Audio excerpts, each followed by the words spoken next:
And I think I've got my video and my microphone muted here, so it shouldn't be an echo. But it is feeding. We would hear it right now. Okay, but I'm feeding off of here from my. It's going to be the mic. Okay. All right. Thank you.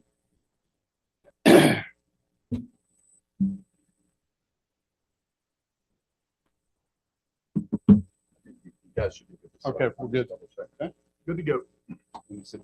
No. Call this work session to order.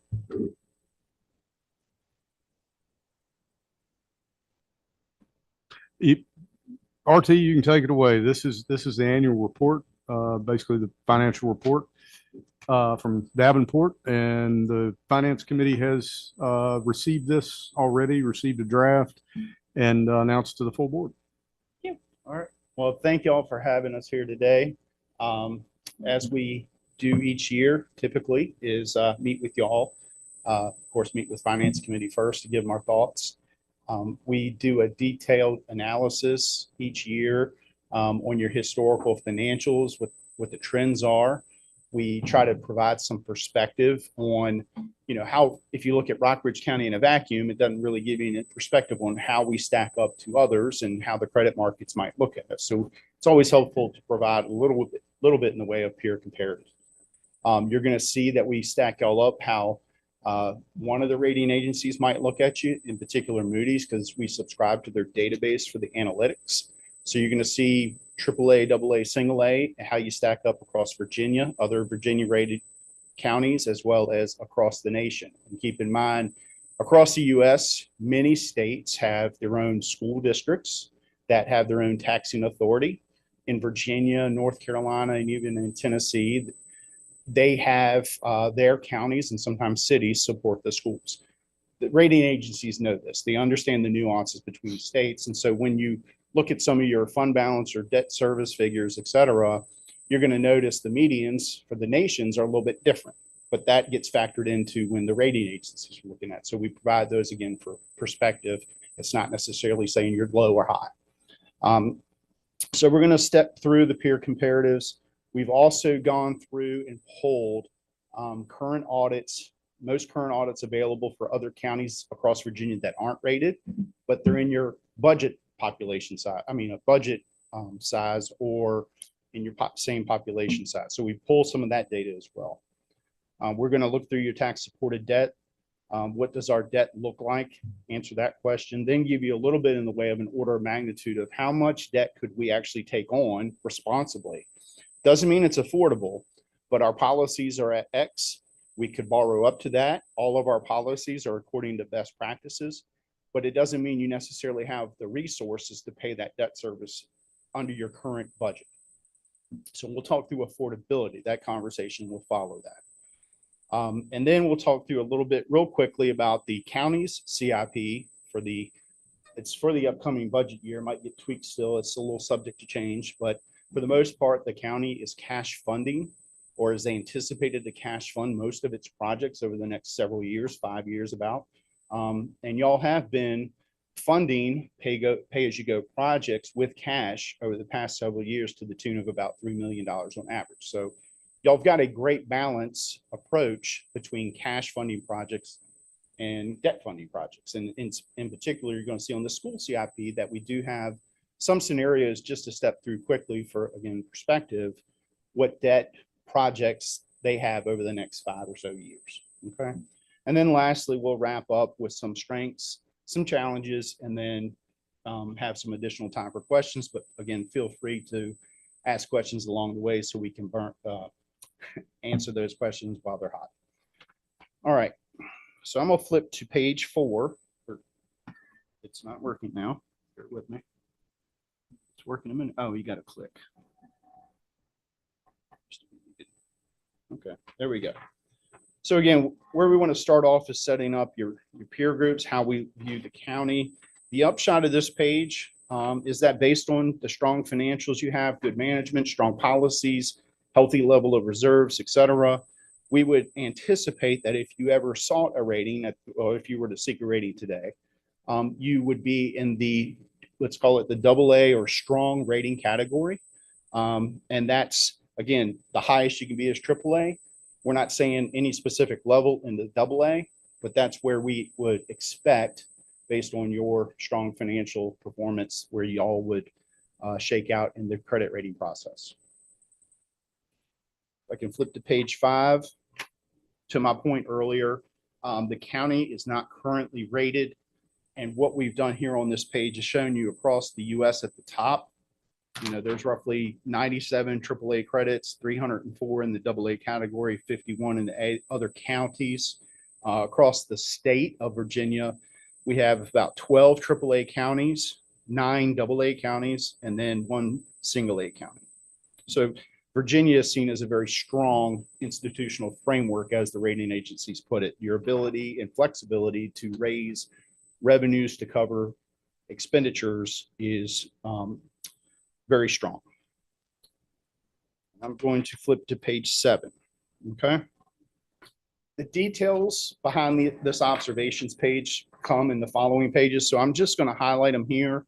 But of course, along the way, or we'll circle back to any details that you have questions on. Okay.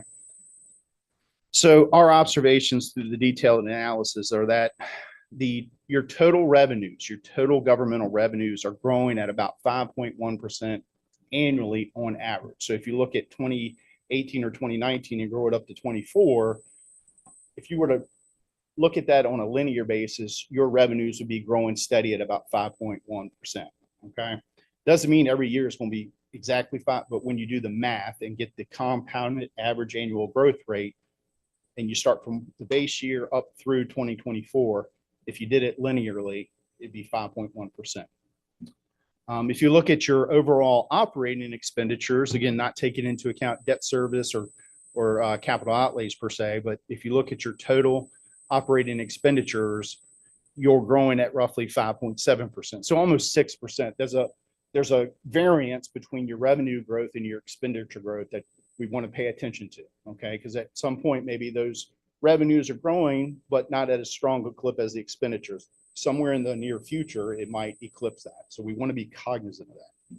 In particularly, what we notice is that on the general government administration expenditures, those have actually been increasing at about 8.4% annually on average. Your public safety expenditures, those have been increasing at roughly 8% annually on average. Okay, so you've made some adjustments for compensation, benefits, insurance to remain a competitive employer.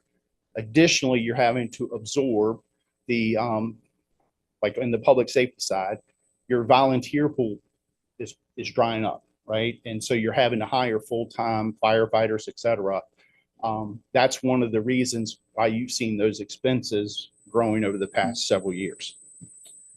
Additionally, though, again, strong management, both from the board and the county staff side, y'all have been budgeting conservatively. You've continued to generate surpluses each of the last 5 or 6 years, and you've been strategic in how you've set those reserves aside to the extent that you've got healthy reserves.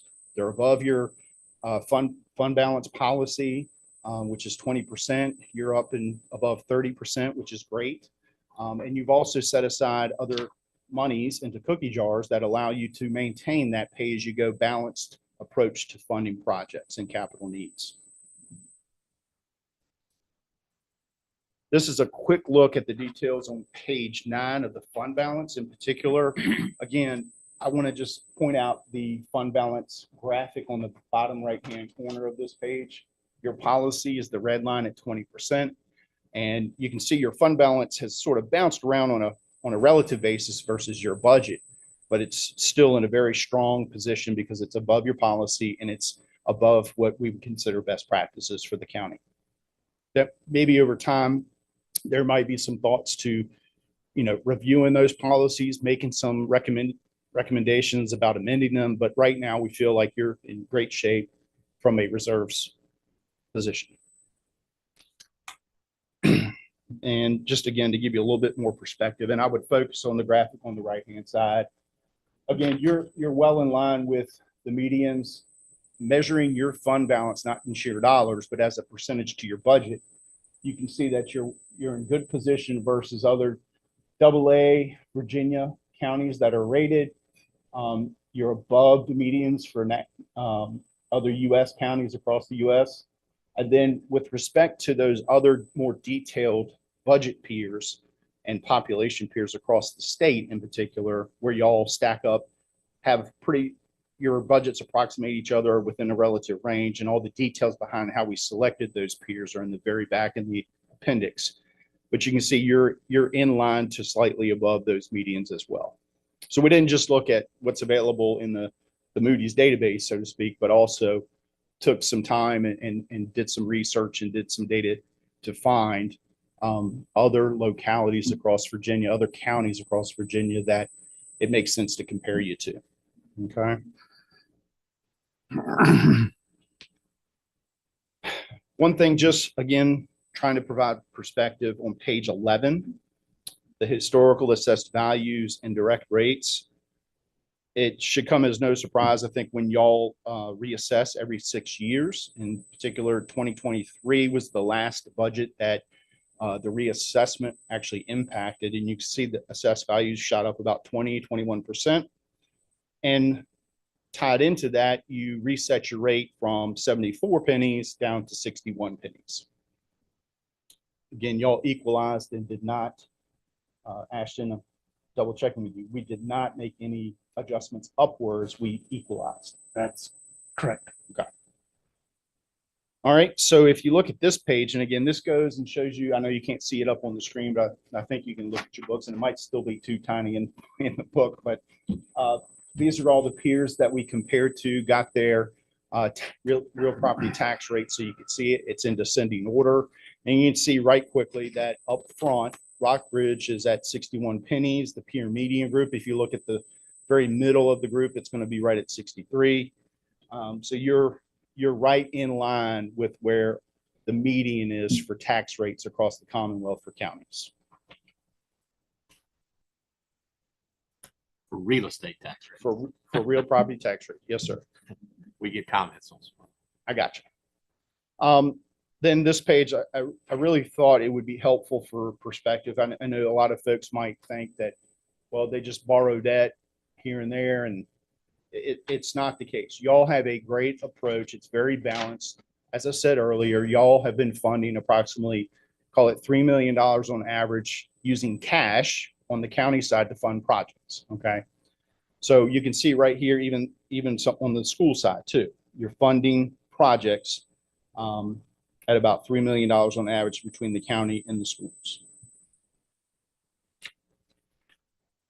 So let's take a look at your debt profile on page 15.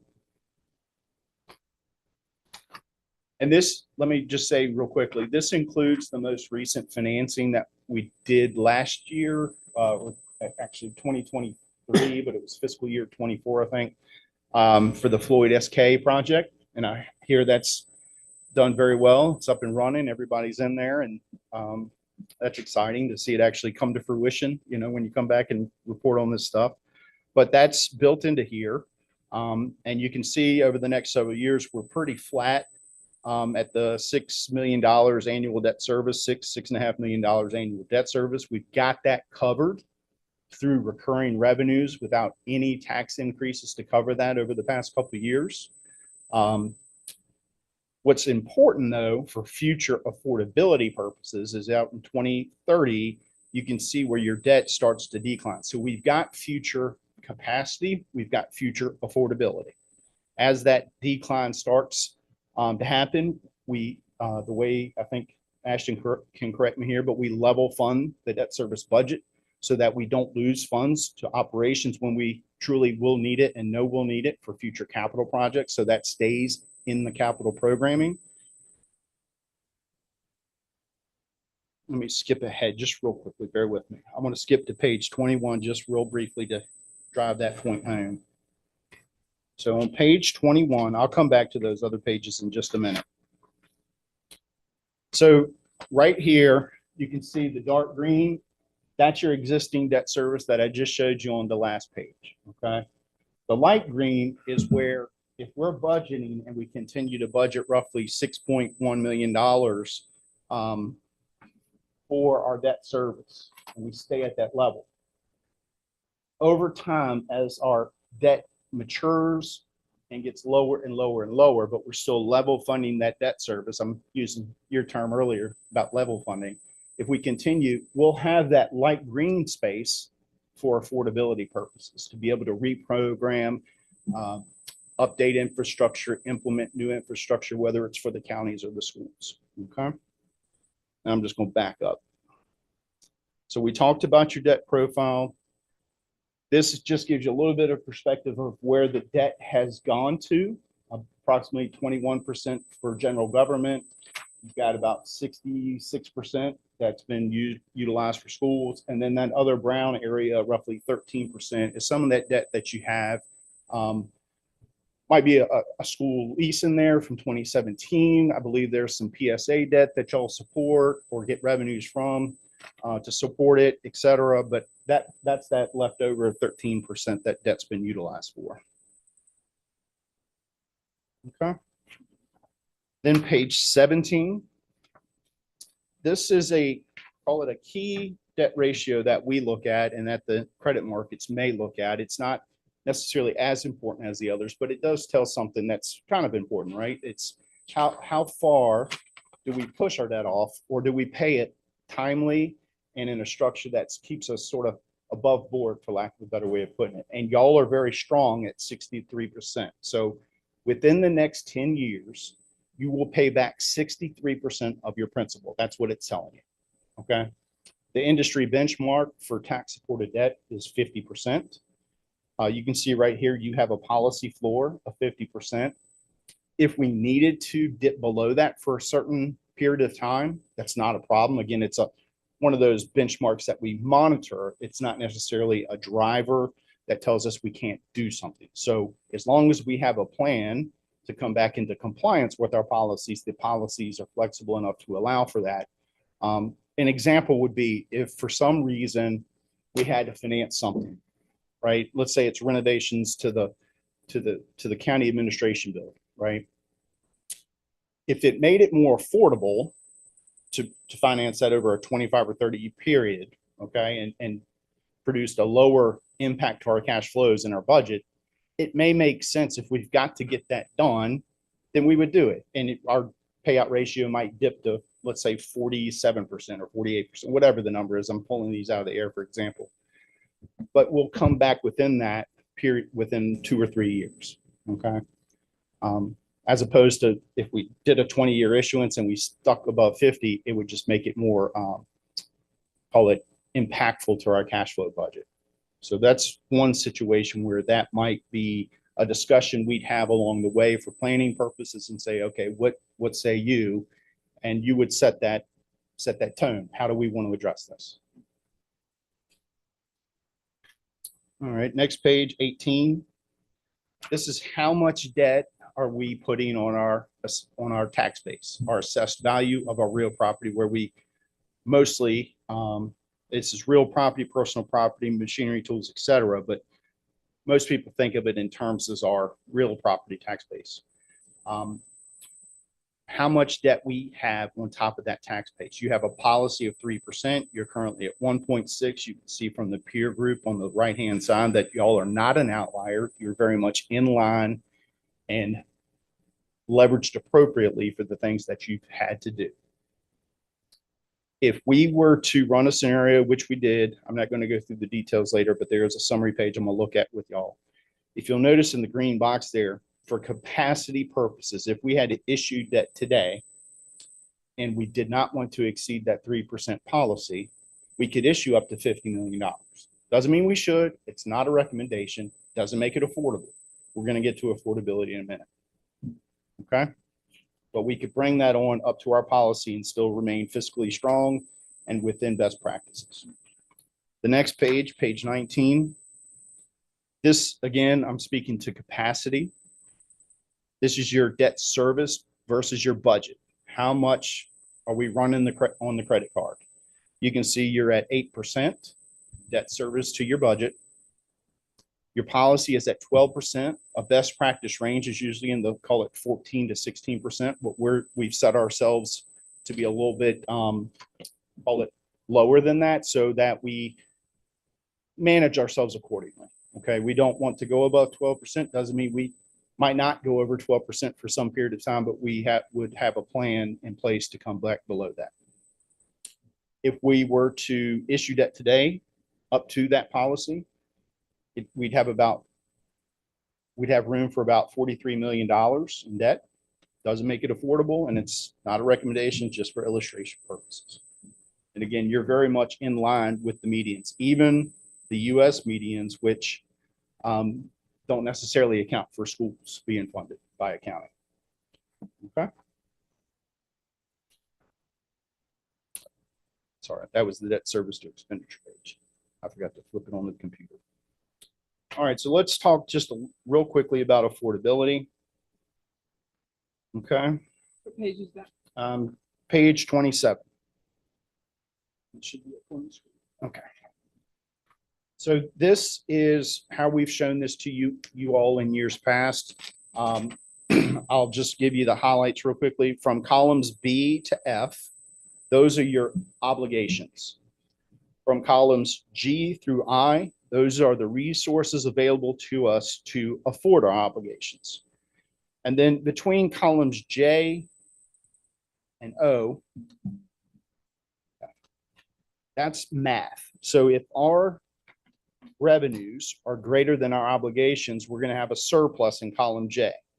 And then we're going to squirrel that away over into a capital reserve fund. Now, what we've done here to start the conversation with is show it with your anticipated portion of the HSS or DSS building that's on the radar, right? That's to be funded here in the near term. So with that added into the debt profile, you'll notice that over the next couple of years, there's little penny impacts. Okay, they add up over time to be about a penny. Now, some of that might be addressed with the natural growth you're incurring on the county's tax base, that you would be able to maybe push that off, grow out of it, use some fund balance a little bit here to shave the peaks versus an impact. But we wanted to show the potential relative impact based on or with the equivalent real estate penny impact. Okay. All right. Going to page 30, and hopefully this will give you a little bit of that order of magnitude perspective. When I was talking through if we were to issue debt today, on that first line, 20 for fiscal year 25, you can see the $50 million and the $43 million if we ran it up to our policy levels. That's what I was referring to on those charts earlier. You don't necessarily eat up all your future capacity doing that. So we've shown incrementally what additional capacity could be available out through 2029. So within your policies, you could issue somewhere between $60 million and $84 million. Again, doesn't make it affordable. What we want to show you is down below. With respect to affordability, the penny impacts you see down there at the bottom of the chart are what ultimately that would cost in new incremental resources. 15 pennies if we issued $84 million in debt, or if we issued up to $60 million in debt, we might have to find the equivalent of 12 pennies. Okay. So again, these are just illustrations. These are not recommendations. It's trying to give you a sense of the order of magnitude that what we can do responsibly versus what we can afford on under our current budget without tax increases. All right, so I'm going to jump to page 36 because we're going to get into some scenarios where we show specific impacts related to specific projects identified by the schools. So this first page is the county summary of their CIP, and you can see right here, all of this is funded through cash/general fund transfers. You're currently budgeting and producing good surpluses. You're squirreling money away. We would expect that to continue based on our discussions with staff and finance committee. And you'd be able to fund these projects that total roughly $8 million over the next 5 years with cash. So no debt impact is tied to here. Schools has about $55 million identified. Again, this is subject to change. I know this is the most recent, but it's not necessarily final. It is subject to change. But what we're going to show you in just a minute is layering that in on top of your current affordability and your current debt profile to show what that potential impact is to your ratios as well as to your affordability. What would it cost us incrementally? Again, tying it to the real property tax rate for illustration purposes. You can get there any number of ways. You have several different revenue levers that you can pull. Real estate, personal property tax, machinery, tools, etc., meals taxes, the list goes on. So I'm going to speak from the summary page on page 36, or excuse me, sorry, 38. Apologize. Should have put my readers back on. And I will say, you all may remember, in order to shave the addition of the Floyd SK project, we did some structuring the debt to wrap it around your existing debt. We did a little bit of cap I, a little bit of principal push, but not too much that it would eat up our future debt capacity. In these two scenarios, I just want to point out, we've done plain vanilla. We still have some tools that we can use to maybe structure around if these projects are needed on the timeline they're estimated. But these are just plain vanilla mortgage style assumptions for your debt. And we are using 20 years on scenario 1, 30 years on scenario 2. And I think what you can see real quickly is that under a 20-year level debt service approach at 5% assumed rate, you can see that your policies, 3% for debt to AV, 12% for debt service to expenditures, and your 50% payout ratio under the 20-year scenario 1, we do not eclipse any of those policies. Okay. The affordability of that, what's it going to cost us, is roughly 8.7 pennies equivalent. Now back off 1 penny from that because we already identified that we may need a penny for bringing on the HSS or DSS project. Okay. On the scenario 2, where we've tried to make it a little bit more affordable, but it only buys it down to roughly 6.87 pennies, is running it over 30 years. And you can see you still stay within your debt to AV policy. You still stay within your debt service to expenditure policy. It's a little lower because we've pushed out or minimized the impact to the cash flows with a longer term. But you can see that payout ratio that I mentioned earlier dips below our 50% level. So there's, again, tools that we can use to structure through this, maybe not buy it all the way down to 0. And there's also, when we do that, we keep in mind on, can we structure that and shorten up the term instead of using 30 years? Can we do the structuring and minimize our extra interest expense and shorten up to maybe 22 to 25 years and help us get back to our payout ratio sooner rather than later? All right. Now I'm going to jump to page 48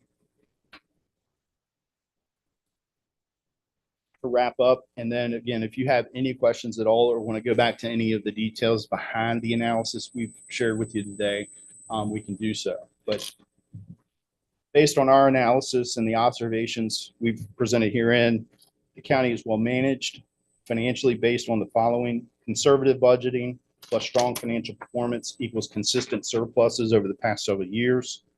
Those consistent surpluses plus the strong management, staff, and board equals healthy reserves in your different cookie jars.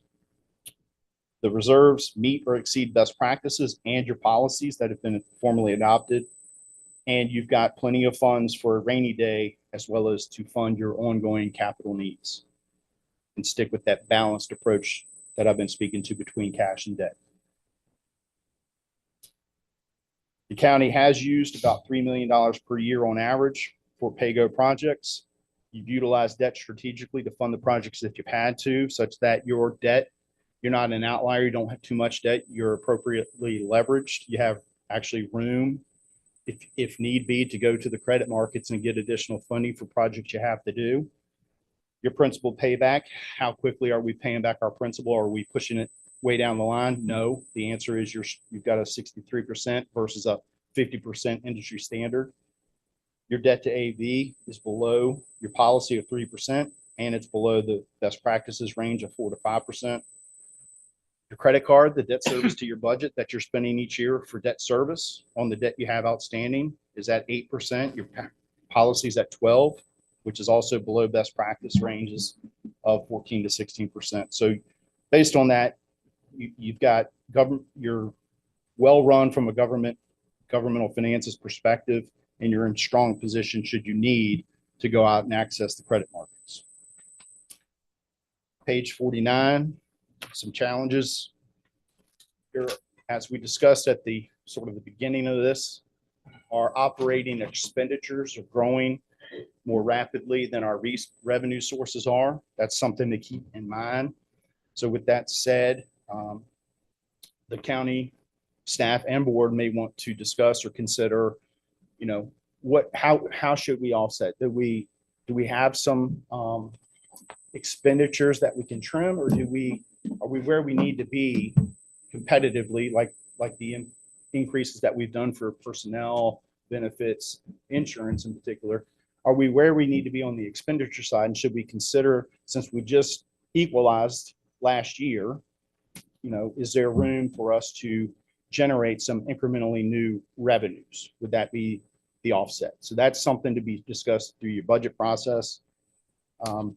I will say that the other thought is that historically the county has conducted its reassessment every 6 years. Your last one was 2023, and the value of the penny back then was roughly $275,000. When you took your rate from 74 down to 61, because the reval, you equalized your revenues, but the value of 1 penny is $330,000 now. So is there a thought, instead of doing it every 6 years, which y'all implemented and adopted back in 2014, that we're going to do every 6 years? Is there maybe a thought that to capture some of that growth sooner rather than later, should we go to a more frequent reassessment? Now, I will say too, in your budget, there is a line item for reassessment, and there are costs associated with doing a reassessment. So all that has to be baked into the decision. But I think that's probably the key challenge, is making sure that your operating budget is structurally balanced so you can continue to generate those surpluses that y'all count on to do your pay-go projects, along with being able to fund operations, debt service, etc. So with that, I'll shut up, and if y'all have any questions, I'm happy to. Yes, ma'am.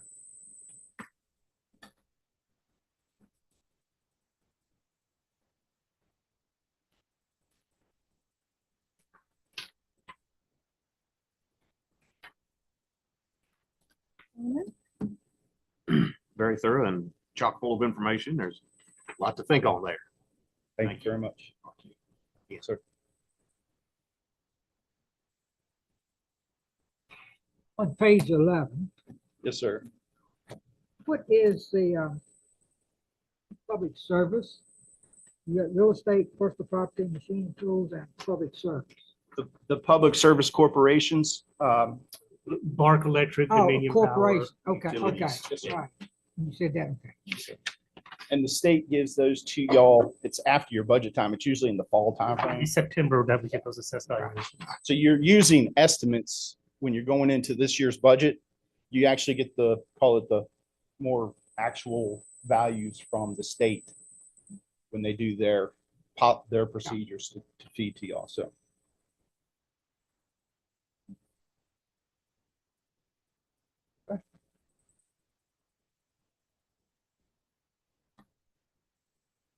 Very good. Thank you, sir.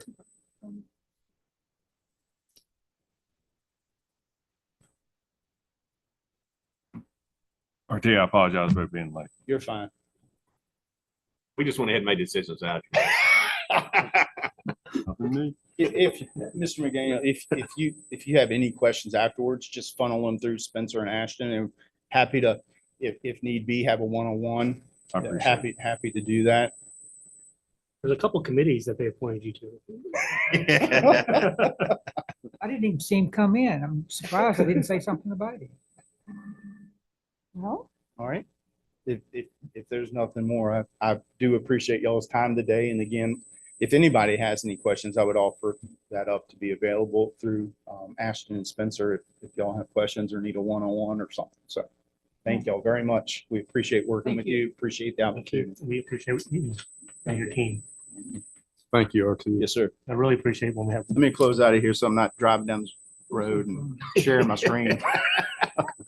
Your team, they do a Be really good careful job. these days, RT. How- How do I get out of here? Random questions that come up throughout the All right, year. You do a really good job responding so quickly. Thank And that's you. appreciated. We appreciate the opportunity. You know, we like working. How do I, oh, here it is, the door. Full person walking out of the door. Okay, so if there's no more board discussion, the regular meeting, the budget meeting, number one would start at 5:30. And for anyone, that you all have any more discussion in the work session? Anybody? No? Okay, so for anyone who happens to be online and looking at this, come back at 5:30, which is in about 20 minutes. And if you're watching this after the fact, just fast forward to the 5:30 point and the budget meeting will begin.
Okay, you're live. Do we do? You 3 are minutes or live. 3 minutes? Good evening, everyone, and welcome to our first budget meeting and an opportunity to hear from our external agencies. We would offer you the opportunity to speak here tonight, and we hope that 5 minutes will suffice. If it won't, let us know ahead of time, please. And I actually, let's not get ahead of myself. I am going to call this to order and open the meeting, take roll. Spencer, will you do that for me? Yes, Supervisor Day. Here. Supervisor Day. Here. Supervisor Lyons. Here. And Supervisor Ayers. I'm here. And Supervisor Lewis is absent. Okay. Then we'll begin.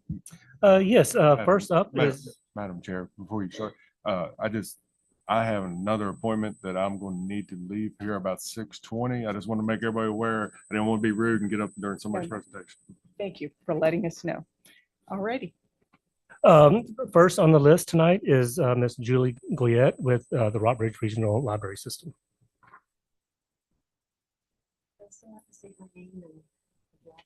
No, we're good with that. Good evening, everyone. I am here with Harper Donahoe, the Chair of our Board of Library Trustees. I want to thank Rockbridge County for your continued support. Your annual allocation makes it possible to provide much-needed collections, services, classes, and programs across the region. For fiscal year 2026, the Library Board of Trustees draft operating budget requests $786,321, an increase of 16%. The significant increase is based on several factors. Much needed renovations of the restrooms in Lexington, a library catalog upgrade, which will be more cost-effective, functional, and provide better access for patrons, an increase in health insurance. As you know, the library always budgets for an increase in health insurance through Rockbridge County and adjusts based on actual cost. This fiscal year, health insurance went up 18% for the library system. We estimated on the high side of things at 20%.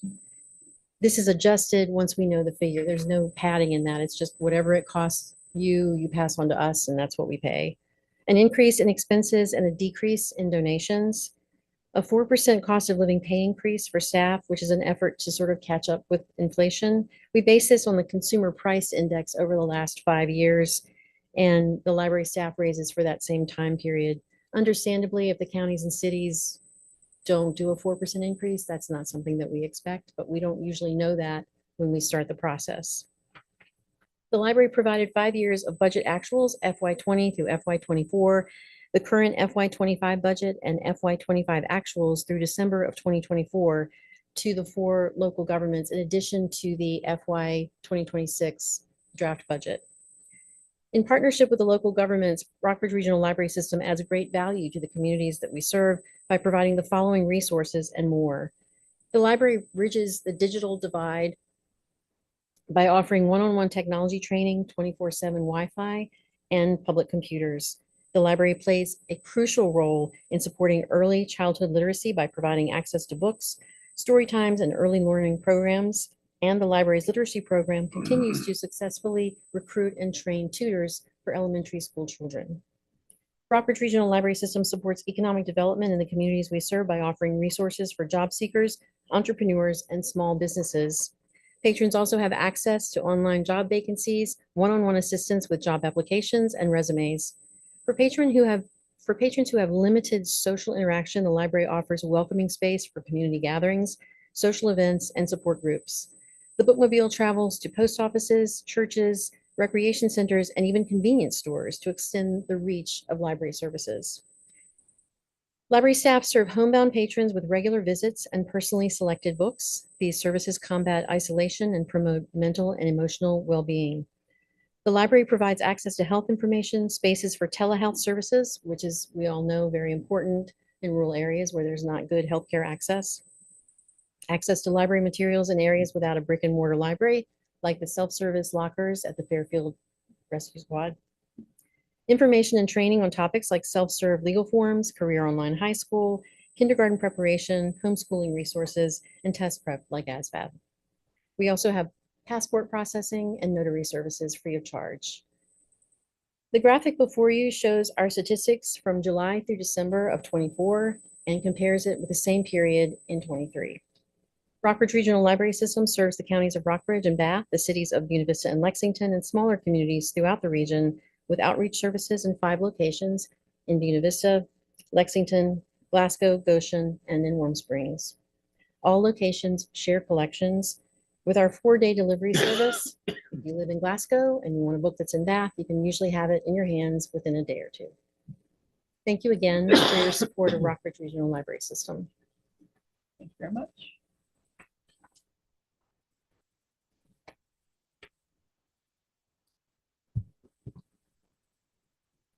Good to see you. Good to see you. I was waiting for you to chip in. Thank y'all. Next up on the list is Lindsay Perez with RARA, Rockbridge Area Relief Association. Hello, everyone, and thank you for your continued support over the many years that RARA has been here. We are requesting $12,000 in this upcoming fiscal year, which is equal to what we had received in fiscal year 2025. I feel like every time I come before you, I talk about how amazed I am by how many visits and the need that we're seeing, and this year is no different. So we set another record with 10,902 visits to our neighborhood grocery last year. We're averaging 909 visits per month, when in previous years, maybe we were seeing 500 to 600 visits. So the need is very big right now. Since pre-pandemic, so looking at how we compare since 2019, we have seen a 69% increase in the visits to our neighborhood grocery. And last year, we looked at what people would get when they come to our neighborhood grocery. So if you were to go out to a grocery store and buy everything that you actually get from RARA, we estimated that it would save citizens of Rockbridge County $871,000 in groceries, and the area as a whole, $1.3 million. So it's filling a big need in the area. On top of this, we decided to open a permanent neighborhood grocery in Goshen this past year. So this has been in the works for a long time with the town of Goshen. As they built their new community center, they wanted us to come out there and have a permanent location where people can get food in that community, which is very underserved otherwise. And so we opened that in September, and it's going great so far. In addition to our neighborhood grocery, we provided over $260,000 in emergency utility assistance and housing support in 2024. And part of that is around $55,000 in what's called energy share funds that come to Rockbridge County because RARA is the sole provider of energy share in this area. So with everything that's going on and that we've been doing the last year, we know there's more we can do. You'll see in our application, our 2025 through 2029 strategic plan. We have a lot of things that we'd like to improve on. We want to make sure that we're really serving people in the best way that we can, and that we continue to meet the need, and we're on the right track to accomplish those goals. So I thank you all again for your support. Thank you. Madam Chair, I forgot to mention, I should mention at the beginning, the board has copies of all your submissions and justifications. So just let you know. Next up is Jeremy Franklin with Lime Film Theater.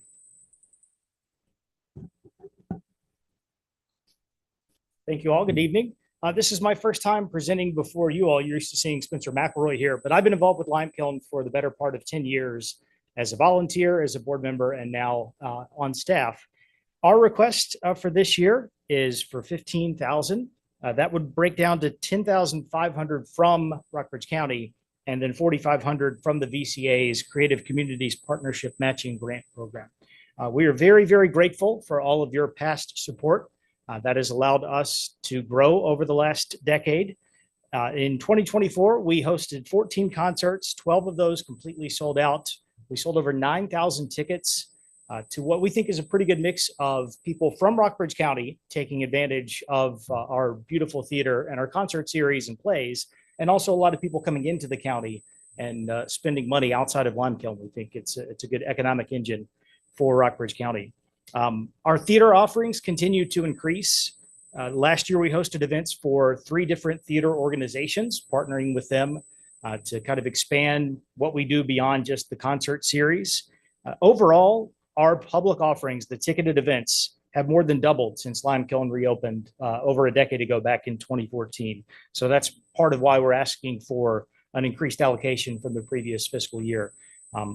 In addition to what we do at Lime Kiln, we feel like we're a pretty good partner for other community organizations. We present the music for the Freedom Food Festival here on Main Street every July. We are the host site, of course, for the Chamber of Commerce's big fundraiser in the fall, the Beer and Wine Festival in September. In terms of how we receive and spend our money, our ticket sales, concessions, venue rentals, sponsorships, those help us keep the doors open, so to speak. Those cover day-to-day operating expenses. For us to continue to invest money and improve our site, to continue to expand and increase our offerings to the public, that's what we use funding from the county and city, the grants that we pursue, the donations that we receive. We spend about $70,000 to $80,000 annually on site maintenance, venue improvements, and capital projects, not including the time of the staff that is involved with those. And we've also expanded our professional staffing model to help us continue to grow as an organization. So those are some of the reasons why we're hopeful that we can get an increased allocation this year. But thank you again for all of your support throughout the years. Thank you very much. May I ask a question? Sure. The grant, is that a 1-year grant? It's a recurring grant, the VCA. It's a recurring grant.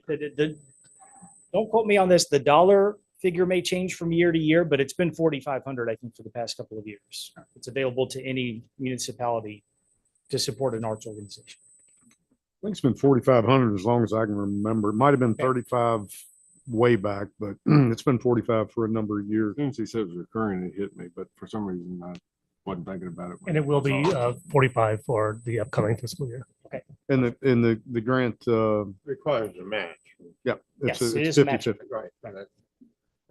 That grant application window is currently open. Applications are due April. So usually in March, I get with Spencer and we knock it out. And we keep an eye on the VCA calendar. Thank you. Thank you. Yes, Tara Rhodey with the Rockbridge SPCA. Good evening. And thank you for your support of the Rockbridge SPCA. We've been a busy place. We had over 6,000 visitors last year. That's up 862 from last year. We brought in 288 dogs and 298 cats, with 146 dogs and cats getting adopted and 226 dogs and cats being sent to rescues outside of our area. We are full, at full capacity, able to hold 95 cats and 41 dogs. Our dog save rate this past year is 94%. That is down 2% from last year. Our cat save rate is 93%, and it went up 1% from last year. And that will be important in just a minute for what your budget turned out to be. With the help of to help with the overpopulation in our area, we do have a monthly low-cost spay and neuter program that we provide.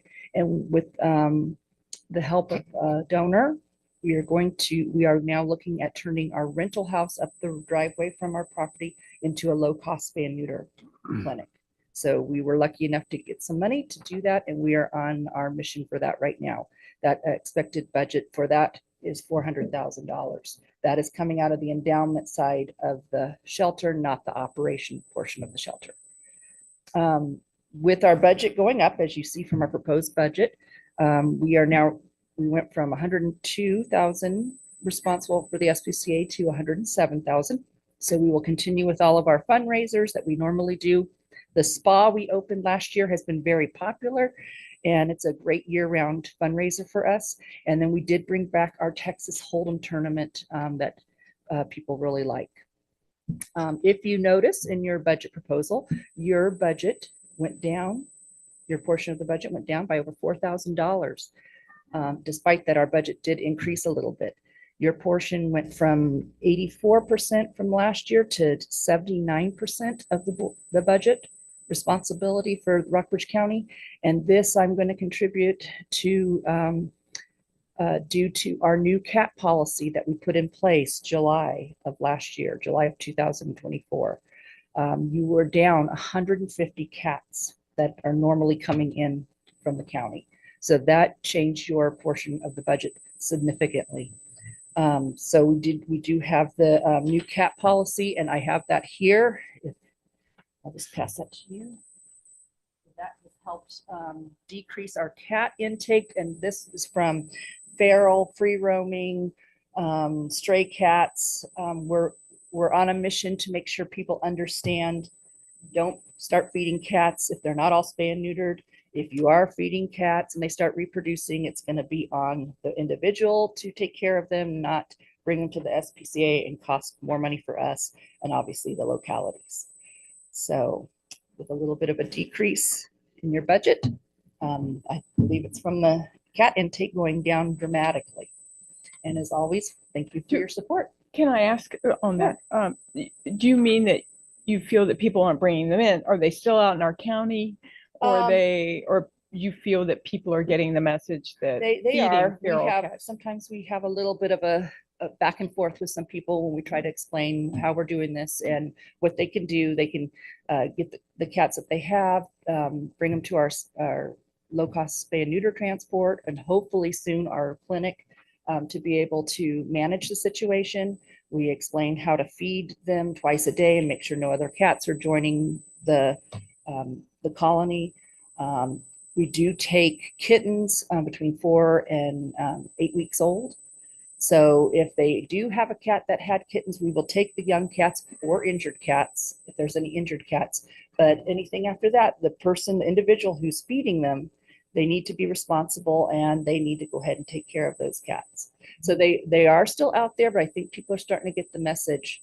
They don't want a lot of cats on their property. They better make sure they're managing it right. Well, the spay and neuter clinic will certainly help, and I really It will. appreciate the Yes. donor that. We're excited about that, and we've got a long road to go on that, but it is in the works. So And I also want to congratulate you or thank you for all of your fundraising work that you do thank you. on behalf of the SPCA and how that keeps our costs down. We really appreciate that. Thank you.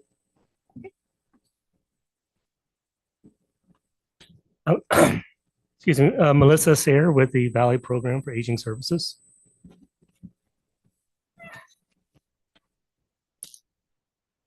Hello. Hey, my name's Melissa Sayre, and I'm with Valley Program for Aging Services, or VPAS.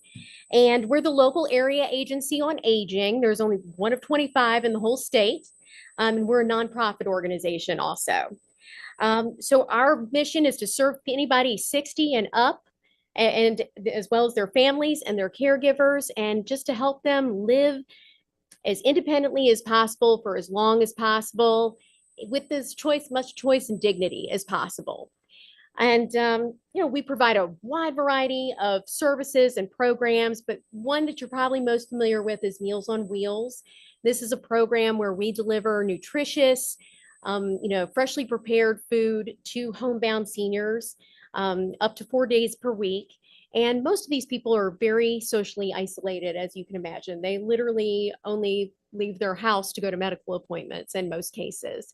And so that little contact with the Meals on Wheels volunteer, just that delivery, that friendly face, the smile, just the few moments of their time can really make their day. And sometimes it's the only interaction that they will have. And sometimes it's beyond that. Not even 2 weeks ago, we had a Meals on Wheels volunteer go to a door.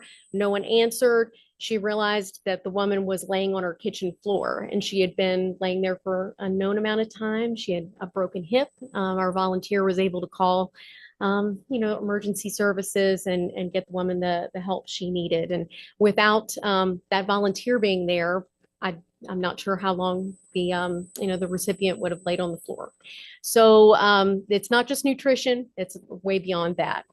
Other programs that we provide are transportation for non-emergency and medical appointments, Medicare counseling, so important, VICAP counseling. it's such a confusing system. Part A, Part B, Part C, Part D, Medigap, all the things, all the jargon.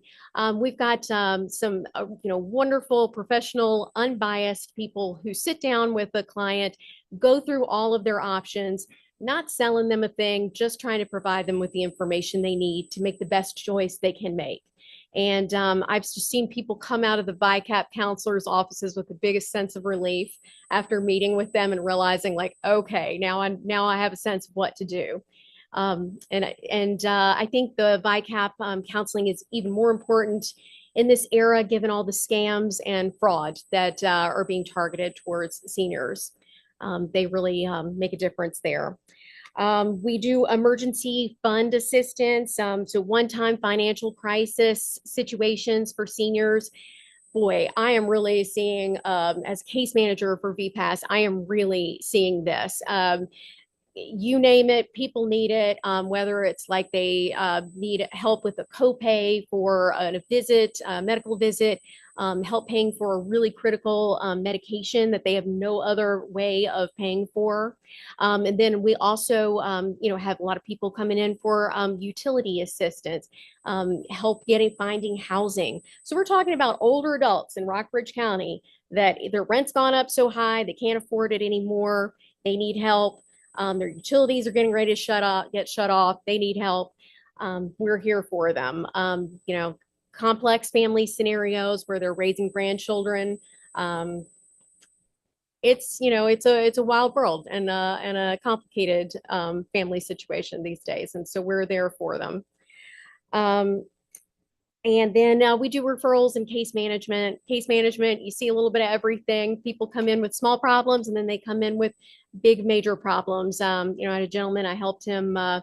He was unhoused and living in a shed, his friend's shed, and trying to figure out like what happened, what can we do to assist you? And well, the reason why he had not put in applications at apartments is because he could not read. And so he truly just needed somebody to sit with him, help him fill out this application, read it to him, make sure he gets the right documentation. So it's, sometimes it's just that helping hand that people need at specific times in their lives. And it's great that we're able to provide it. So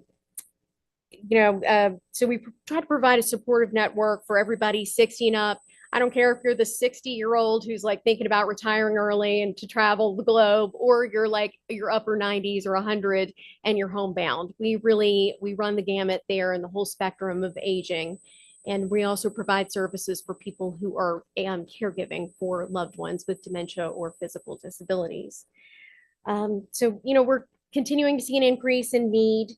And Rockbridge County, as they struggle to meet expenses with on a fixed income, we expect this to continue. I wish I had better news, but that's where we are. So we're providing the programs to get people out of the house, get food to them, and then also try to combat social isolation, which is rampant in our society, but particularly among older adults. I think that's about it. I only two things I'd like to mention is please reach out, whether it's you or somebody in Rockbridge County staff member who knows an older adult who needs help. I just helped a woman in Natural Bridge Station pay for her water bill that was getting ready to get cut off. Megan Tomlin referred her to us. We've been working with Deputy Faraday on the Project Lifesaver program. We've got a mutual client, and that's been really great to see. And so we just thank you for your ongoing support. And we are requesting funding of $33,000, and its level is current with current funding. And we invite you to just come to VPAS and attend an event and maybe meet some of our participants or deliver for Meals on Wheels sometime. Thank you for very what much. you do. Thank you. Thank you for what you do. And here, I'm going to leave you some Please, propaganda. yes. My business card. Yeah. we Thank you. Members of the board, I will say too, if anybody's interested in a guest delivery with Meals on Wheels, I think that's coming up not too distant future. So Oh, yeah. I try to do that when I can. It's always good to get out. Thank you. Maybe a reminder of that date for us, Spencer. That would be wonderful. Thank you.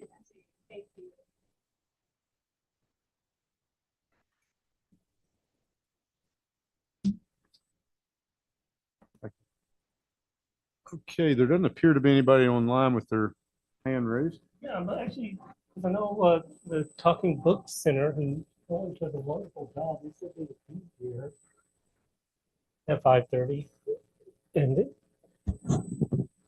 they always do a wonderful job. They could be stuck on 81 too. Yes, they could. They could. Oh, we do have a hand raised. Here we go.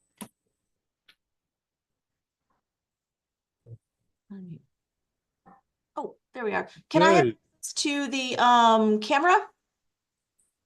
hold on just a second. I'm going to try to increase your volume a little bit.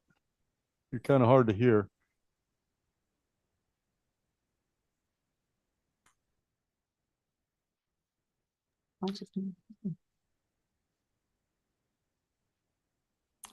Okay, let's try that again.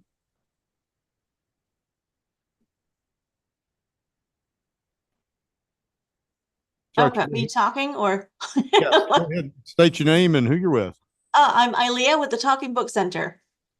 Okay, thank you. Yes, please. Am I able Floor is to yours. get the camera? That's going to have to be on your end. Oh. Oh. I'm not seeing an option for it. Well, we can hear you. We can. We can hear you if you just like to go ahead. Okay, well, might as well. Yeah. So the Talking Book Center provides free audiobooks and other library services and resources to persons who are blind, print disabled, or unable to use standard printed materials. So eligibility includes people who are blind from birth, people with low vision, something like macular degeneration, diabetic retinopathy, a glaucoma, a physical disability like cerebral palsy, multiple sclerosis, muscular dystrophy, arthritis, Parkinson's, brain injuries like brain bleeds, stroke paralysis, or reading disabilities like dyslexia. And so the Talking Book Center provides the digital talking book machine, audiobooks that are downloaded on these little cartridges and then sent through the mail. And we have audio magazines, audio books. We have around 200,000 titles to choose from. We have access to Braille books and Braille magazines. We have Twin Vision books, which are like children's books that have a Braille overlay. So a parent could read to their child or child could learn how to read Braille with their parent. We recently received digital Braille e-readers, which is a device where somebody could download Braille books onto this little device. And it's totally free. You can buy them online for up to $3,000, and we provide them completely for free. We also have iBill readers, and it's much easier to show you. If you have a dollar bill, you can put it in this device, and it will tell you in words, like audio words or beeping or vibrations, what the denomination of that dollar bill is. And those are provided for free on behalf of the U.S. Treasury Department. Patrons also have access to BARD, which is the Braille and Audio Reading Download. And that's something you could download the audiobooks on your smartphone or tablet. And we'll be receiving a new digital talking book machine in the next couple of months, and it's very exciting. It'll have Wi-Fi capabilities and Bluetooth. And so patrons would then be able to download their own books by themselves. If they don't have a smartphone, if they don't have a tablet, they'd be able to download them right onto that machine. And we also provide a monthly newsletter, and that is in large print format and email. And so that is local information that I make out of information that I gather from all of our different localities, things that I think of might be of interest to our patrons, and just sort of information about scams about, fire safety, different things that's going on in the community for them. So the tangible items, the books, the machines, the braille is all provided for free from the National Library Service for the blind and print disabled, who operate on behalf of the Library of Congress. And so all of the tangible things that we have here at the Talking Book Center, we get for free, which is why our budget is very moderate.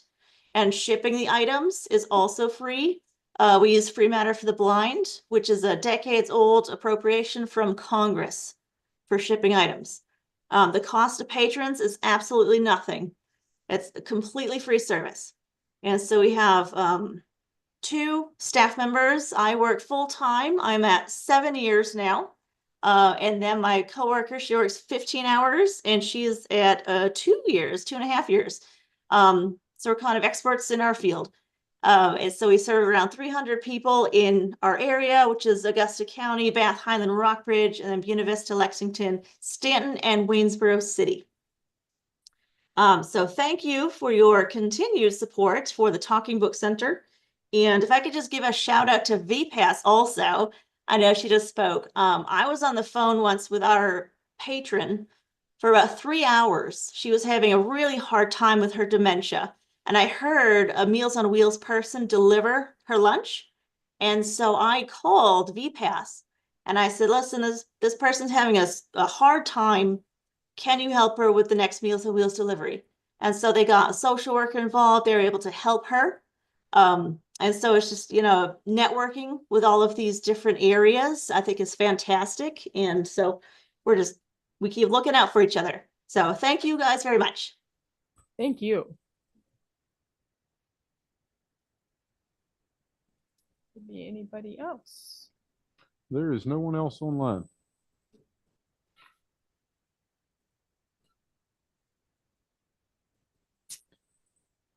Well, That's all we have.